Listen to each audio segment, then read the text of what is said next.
Ladies को kitchen में अंडे से योर निकालने की बहुत प्रॉब्लम होती है। और मैं आप लोगों को इसका एक आसान तरीका बताऊंगा। I have 2 plates, 1 egg and 1 bottle। अब एग मैंने इसमें तोड़ दी है और फुल डुबाना है पीछे से।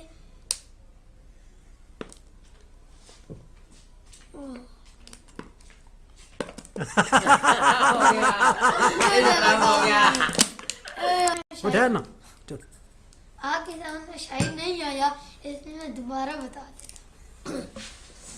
देखिए उसी तरह से बोटो का बनाना है।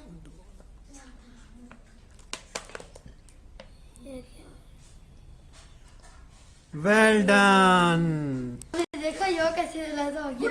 इतना साबित होता है कि छोटे बच्चे भी किचन का काम कर सकते हैं। प्लीज इसे घर में जरूरी होता है जी। ये आपको फनी वर्ड चैनल पे दिखाया जा रहा है। Thanks for watching.